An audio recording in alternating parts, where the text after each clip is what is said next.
just proud of the guys for, battling, not only today, but, throughout this entire season. For them, it's been a season of tremendous adversity at times and a lot of unknowns, and just give them all a lot of credit for their maturity, for their willingness to, really fight all the way to the last buzzer. Today was a perfect example of that, and that was led by these two guys sitting here next to me. They were leaders in the locker room, kept the group together, kept the group playing hard, and kind of established and sustained our culture in our locker room. So just thankful for the opportunity to have coached this team this season, and thankful for these two guys next to me, and, really appreciate just the fight and effort of the group all season long. Okay, questions first for Andrew and Isaac.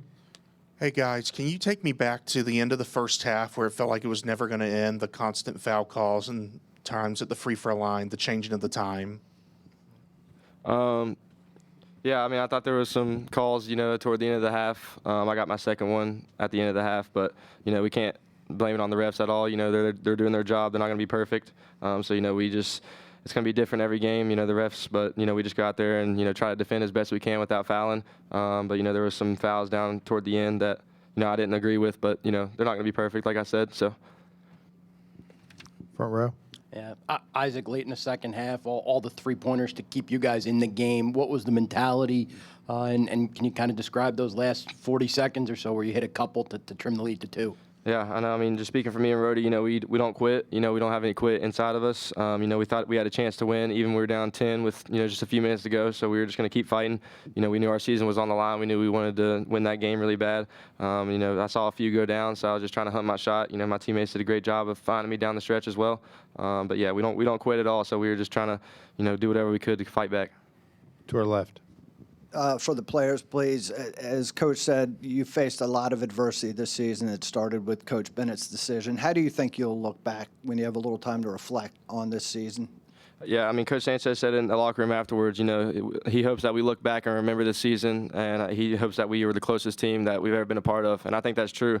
I can speak for Rohde beside me, Coach Sanchez, everyone in that locker room, I can just speak for all of us. We're a super close-knit group, especially the teammates. We never quit, like I said, even through the tough losses, big wins, we stayed together through it all. Our record wasn't as good as we wanted it to be, but, through wins and losses, I love these guys. It was a great season. I wouldn't want to be a part of any other team for sure. Andrew? Yeah, looking back on it, for me, I'm going to just remember all the great moments. I think this was kind of the first year, my college basketball career where every day, practice, I'm truly enjoying it, and I'm enjoying going to practice with my brothers and my coaches, and we're out there competing and having fun and going at each other. And I'm just, I'm so blessed to, be a part of this team and play under coach. And it was just, I'm going to look back at all the great things that happened. Front row. Yeah, for both the players, Mike Barber from the Virginian Pilot, you guys played such a great defensive first half. What changed in the second? I know Georgia Tech spread you out a little. Was there any fatigue, or what did you guys see changing? It wasn't changes. I just think they started executing better. In the first half, we kind of stunned them with our switch at 1 through 5. They like to hit the short roll. We were trying to take that away early. But, they made adjustments down the stretch. I thought we were subpar on our floods, like toward the end of the game. They were getting easy layups at the rim and stuff. Offensive rebounds hurt us again. But, yeah, they just executed down the stretch. And credit to them. They played a great game. Andrew? Yeah, going off that, I think, the biggest adjustment was just our floods and things like that. Because our switching, like Max said, caused them some problems in the first half. But I think the other part was just, trying to keep competing on the glass and getting those little tip-outs and things like that. They're a very athletic team, and they do great on the O boards, and we just had to kind of try to do our best. Back right. This is also for both players. David Teal from the Daily Press. Coach Sanchez mentioned sustaining the culture in the locker room this year. How did he contribute to that and allow it to happen? Yeah, he showed up every day, give it his all. He watched tons of game film. He came prepared to practice. He was energetic in practice. He did a great job, even through the losses, keeping us together after the games. So credit to him for that. He was put in a tough situation just a couple weeks before the season. He had to step into the head coaching job. But, I think he handled it really well. And like he said, we went through a lot of adversity for sure. But I think Coach Sanchez, he stayed high through it all. Back of the room. Andrew, in the back half of the season, you put up a lot of assists. today it seemed like you were having a difficult time finding the right cutters or people setting the picks in the right place or whatever, but you were struggling. What were they doing defensively that made it so hard? I think, they were just being really aggressive with us, trying to push our offense out towards half court. And, when we're running our offense like that, we got to try to get as close to the basket as we can. And, I don't know if that's them, recognizing that and things like that, but we just kind of, try to do our best to just isolate the defense and see our openings. And, Mac was on fire today, so we were just kind of trying to fight him, especially towards the end. Okay, guys, you can head back to the locker room. Thanks, guys. Virginia locker room is open up until 2:50. Now we'll take questions for Coach. First one right here on our right. Coach, if you get the interim tag taken off and become the official head coach, can you talk about what changes you would like to bring to this team next year, if any? I gotta be honest. I don't have a single thought about that right now. My thoughts right now are making sure that those guys feel, one, respected, appreciated, loved. I really haven't put one thought into any of that. Sorry. Front row. Hey, Ron, Mike Barber from the Virginian Pilot. You were getting a little misty-eyed there as Isaac was talking about your work this year. What has this group of guys meant to you and to go through this together? Well, I think coaches want their players, to say what he just said, which is, man, like, Coach brought energy. He was encouraging. He appreciated me. Basically, he loved me. It wasn't a transaction. When I played well, he treated me well. When I played poorly, he treated me poorly. Like, we wanted to be consistent as a staff every day to make sure that we had a sustained behavior that didn't waver regardless of results. I had my own definition for what success for Virginia basketball was this season, and it had nothing to do with the scoreboard or the record. It literally was what he just said. Front left. Day had been such a positive offensive force for you, and you're not a team that has a huge margin of error to begin with. When he's off and Elijah's off from long range, how difficult does that make it against a good opponent? Well, I feel like Elijah got a lot of really good looks today. We just needed a couple of those to go down. We're not the deepest team. We're not, a one-on-one kind of go create your own kind of team.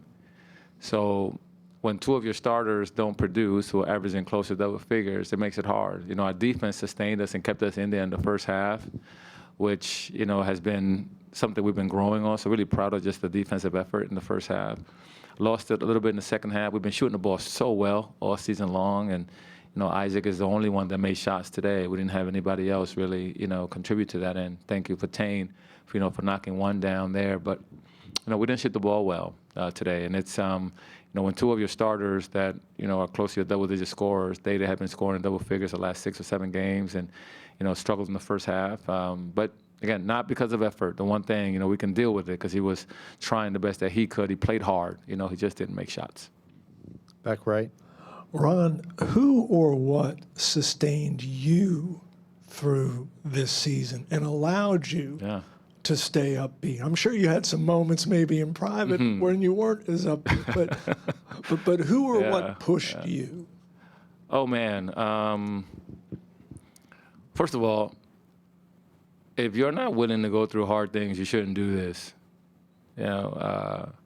I never thought that my next step in growth would be taking over an interim tag. I never put that on my, wish list. Take over a tough situation. Had a great staff. A lot of individuals that I could talk to, that I could lean on. It was challenging. I was responsible for all our athletes, but I was also responsible for our staff, make sure that they stayed encouraged. This is a heavy crown.